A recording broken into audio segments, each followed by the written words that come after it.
Como líder, devemos, para não estagnar a missão, seguir o único caminho para esta formação, que foi o que nós lemos aqui: fazer discípulos, não evangelizar no sentido geral, porque o evangelizar no sentido geral, ele não traz resultado como nós queremos, ele traz resultado para a igreja. O evangelizar como a gente faz, de convidar, vai no culto, vai ele traz membro para manter o pastorado naquela igreja. Não é isso que nós queremos. Nós queremos que você forme um outro discípulo como você. E daí não interessa para onde ele vai. Interessa que ele entenda que Jesus salva, que ele é pecador, que se ele não cumprir o evangelho, ele vai para o inferno. E que se ele não se cuidar, vamos ler lá, Mateus 23. Olha o que fazem as igrejas. Começa no 23 também, vamos lá. Lê para mim alguém em voz alta, de triunfo. Ai de vós, escribas e fariseus hipócritas, pois que dais o dízimo da hortelã, do endro e do cominho, e desprezais o mais importante da lei, o juízo, a misericórdia e a fé. Deveis, porém, fazer essas coisas e não omitir aquelas. Condutores cegos, voais um mosquito e engolis um camelo. Ai de vós, escribas e fariseus hipócritas, pois que limpais o exterior do copo e do prato, mas o interior está cheio de rapina e de iniquidade. Fariseu cego, limpa primeiro o interior do copo e do prato, para que também o exterior fique limpo. Ai de vós, escribas e fariseus hipócritas, pois que sois semelhantes aos sepulcros caiados, que por fora realmente parecem formosos, mas interiormente estão cheios de ossos, de mortos e de toda imundícia. Assim também vós exteriormente pareceis justos aos homens, mas interiormente estáis cheios de hipocrisia e de iniquidade. Ai de vós, escribas e fariseus hipócritas, pois que edificais os sepulcros dos profetas e adornais os monumentos dos justos, e dizeis: se existíssemos no tempo dos nossos pais, nunca nos associaríamos com ele para derramar o sangue dos profetas. Tá, até aí. Agora leia o 15. Ai de vós, escribas e fariseus hipócritas, porque percorreis o mar e a terra para fazer prosélito, e depois de ter feito, fazeis filhos do inferno 2 vezes mais do que vós. Veja, é tão religioso que eles fazem missões, eles vão pelos ares, pelos mares, vão pelo mundo inteiro para fazer um convertido, um prosélito. Depois que conseguem, eles ensinam tanta coisa errada que fazem esse novo convertido, olha o que a palavra diz, 2 vezes mais filho do inferno do que ele mesmo. Porque ele cria nesse coração um outro hipócrita, que vem mais aferrado do que ele. É pesado, irmão. Ó, vocês fazem discípulos, se matam para fazer discípulos, e depois ensinam para eles tudo errado, de maneira que eles ficam 2 vezes mais condenados do que vocês. Então é aquela história, ou você faz a coisa certa, ou no final você está ferrado junto com eles. Então não tem como você fazer isso se você, para formar discípulo, não reunir grupos, não treiná-los e repetir o treinamento de novo. Tem que estar sempre ensinando, para que eles ensinem, para a gente não cair aqui, né? Ai de vós, escribas e fariseus, que percorrem mar e terra para fazer um convertido, e depois fazem dele 2 vezes mais condenado do que vocês mesmos. É por isso que tem esse monte de hipocrisia. O treinador precisa ter um poço sempre mais profundo que o necessário, tendo assim água de reserva. Não se deve fugir da missão com obras sociais. A tua missão é intercessão. A intercessão tem que ser prioridade. E você tem que estar sempre avançado, sempre na frente, com a intercessão. Eu vou precisar de 10 orações para a semana que vem, mas eu vou fazer 20. Porque em uma eventualidade eu já tenho oração a mais. É só um exemplo, né? Estou dando com a oração. Ah, não, eu oro 10 horas e faço 10 horas de obra social. Não, a tua missão é intercessão. Você vai orar. A tua missão é evangelização. Não, eu faço 1 hora de evangelização e 20 horas de oração. Não, você vai evangelizar. Você vai falar de Jesus e vai se preparar na palavra para isso. O conhecimento, ele é fundamental, ele é bom, é aconselhável e tem que ter, principalmente nos dias atuais. Mas a Bíblia não ensina heresias. Quem ensina heresias são os seminários e os livros escritos por homens que se dizem entendidos da palavra. A Bíblia não ensina heresia se você lê-la e interpretá-la como ela é. Se você depende de alguém que interprete para você, você está sujeito e vulnerável a praticar heresias.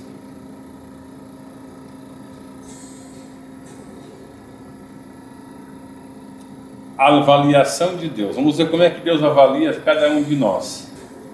É esse versículo aí. Quem achar pode ler, por favor. Porque isto é também como um homem que, partindo para fora da terra, chamou os seus servos e entregou-lhes os seus bens. E a um deu 5 talentos, e a outro 2, e a outro 1. A cada um segundo a sua capacidade. E ausentou-se logo para longe. E tendo ele partido, o que recebera 5 talentos, negociou com eles e granjeou outros 5 talentos. Da mesma sorte, o que recebera 2, granjeou também outros 2. Mas o que recebera 1 foi e cavou na terra, e escondeu o dinheiro do seu senhor. E muito tempo depois, veio o senhor daqueles servos e ajustou contas com eles.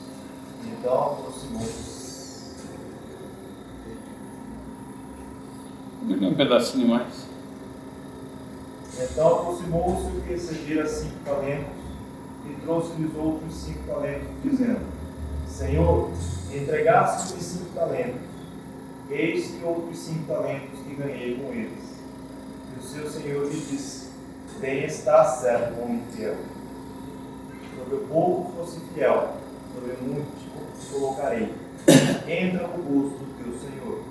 E chegando também o que tinha recebido 2 talentos, disse: Senhor, entregaste-me 2 talentos, eis que com eles ganhei outros 2 talentos.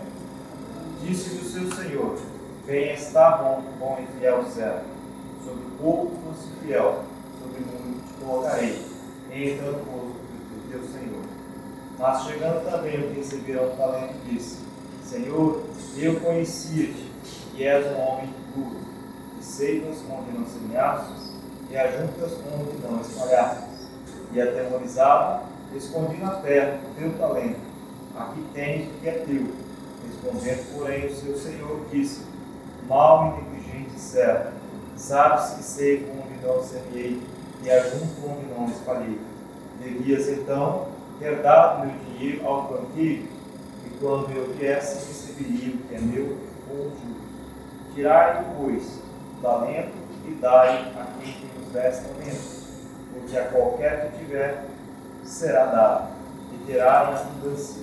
Mas ao que não tiver, até o que tem, ser-lhe-á tirado. Veja só, eu coloquei esse texto para mostrar como Deus avalia o nosso trabalho. Ele te dá aquilo que Ele sabe que você é capaz de fazer. Por isso que eu disse, é você que tem que descobrir o que você pode fazer para Deus. Não adianta eu dizer: o irmão Roberto vai entregar folheto. Ele não gosta de entregar folheto. Não se sente bem, tem dificuldade, as pessoas fogem dele. Então vocês é que tem que descobrir. Mas aquele a quem Deus dá, seja o evangelismo, o pastorado, sei lá o que for, Ele dá a condição, Ele sabe que você tem. Porque Ele deu 5 mais 5, conseguiu mais 5, Ele elogiou. O que deu 2, né? Na verdade aqui é 2. Eu pus o total. E entregou 4 e também elogiou. Você veja que Ele não está interessado em quantidade. Ele está interessado na fidelidade do teu trabalho com Ele. Você sendo fiel é o que interessa. O que tinha 5 conseguiu 5, deu 10. O que tinha 2 conseguiu 2, deu 4. 10 para 4 é uma diferença de 6. Mas para Deus a sentença, a bênção, o gozo foi o mesmo. O que recebeu 1 e não fez nenhum, entregou o próprio 1. Não foi fiel nisto. Com Deus não há meio termo. Ou você faz ou você não faz. Então, eu ganhei 50 almas. Não interessa. Interessa que você ganhou almas. Fazendo aquilo que Ele ensinou. Se foi 50, se foi 200, se foi 1. Eu preguei para 3.000, mas só ganhei 1. Amém. Você vai receber a mesma mensagem do que ganhou 3.000 almas. Você tem que fazer. A gente precisa tomar cuidado para não se enquadrar em Mateus 23. Vamos ler? Vamos ler porque é interessante. Para dividir aí você reparte a leitura, porque ela é meio... mas pega desde o comecinho lá. Acho que vamos até o 12, né? Então falou Jesus à multidão e aos seus discípulos, dizendo: na cadeira de Moisés estão assentados os escribas e os fariseus. Observais, pois, e praticai tudo o que vos disserem, mas não procedais em conformidade com suas obras, porque dizem e não praticam, pois atam fardos pesados e difíceis de suportar, e os pões aos ombros dos homens, eles, porém, nem que morrer ou querem morrer. E fazem todas as obras a fim de serem vistos pelos homens, pois trazem árvore de férias e alargam as plantas do seu vestido, e é os primeiros lugares nas ceias e as primeiras cadeiras nas sinagogas, e as saudações nas praças, e os serem chamados por homens Rabi e Rabi. Vós, porém, não querais ser chamados de Rabi, pois um só é o vosso mestre, a saber, o Cristo, e todos vós sois irmãos. E a ninguém na terra chamai vosso Pai, porque um só é vosso Pai, o qual está no céu. Nem vos chameis mestre, porque um só é vosso mestre, que é o Cristo. Porém, o maior dentre vós será vosso servo. E o que a si mesmo se exaltar será humilhado, e o que si mesmo se humilhar será exaltado. Veja, não podemos cair nisso. Se cairmos nisso, seremos condenados iguais nos ai ali, ó.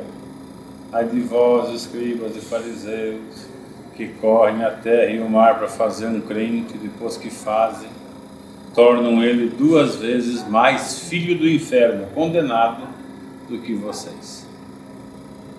Eu entendi melhor agora, ele disse: não querais ser chamado mestre, fica naquele fato de ele não dizer que é mestre, mas se a gente fica para nós mesmos, né? Nada de ser, na verdade você vai ser reconhecido pelo que você faz, né?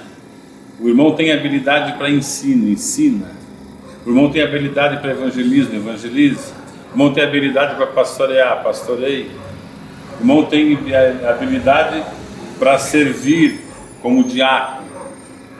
Todos com o mesmo valor, importância e poder, digamos assim, espiritual na presença de Deus. Não precisa querer subir de escala, porque não existe uma escala. Não é assim, é assim. Diante de Deus somos assim. Eu só sou assim, eu e Deus. Eu, como diácono ligado com Deus, tenho o mesmo valor do que um pastor ligado com Deus. Eu não sou diácono porque me unge. Eu sou diácono pela habilidade que eu apresento, por aquilo que eu sinto bem em fazer, né? A gente sabe que o diaconato na Bíblia, além de pregar, de ensinar, de casar, de batizar, ele tem uma função que é cuidar da obra social e da igreja. Nós temos que fazer isso com amor, né? Principalmente quando a igreja não pode remunerar. Quando a igreja paga 1.500 para limpar a igreja é uma bênção, né? Todo mundo quer limpar. Mas quando a igreja não tem esse dinheiro, você tem que fazer com amor, mas se sentir bem. você recebe a bênção de Deus. Missão se faz com amor, está na bem-aventuranças isso. Não tem outro jeito. Você vai receber uma remuneração, vai dentro da possibilidade do trabalho e daquilo que você necessita. Agora o erro das igrejas, o que eles fazem? Eles pegam os missionários, jogam nos campos difíceis para fazer o trabalho de frente, trabalho dificílimo, arriscado, que sacrifica o esposo, a esposa e os filhos, e dão um salário mínimo para esse infeliz viver. Enquanto o pastor recebe 20, 25, 30, 50. Isso é injustiça, irmãos. Deus não vai perdoar isso. O missionário que está lá no Amazonas, com 3 índios evangelizando, tem a mesma honra, eu diria até muito maior, do que o pastor da central aqui de Curitiba. Ele pode viver com 500 reais, então você também pode. Mas aí não posso ter carro, ele anda a pé, você anda a pé. Não tem água potável, ele toma água do bambu, você também vai ter que tomar água do bambu. Ou então vamos fazer uma justiça ministerial e pagar a nível igual, mas eu sou o presidente daí, isso é sua função. Você não vale um H, como diz o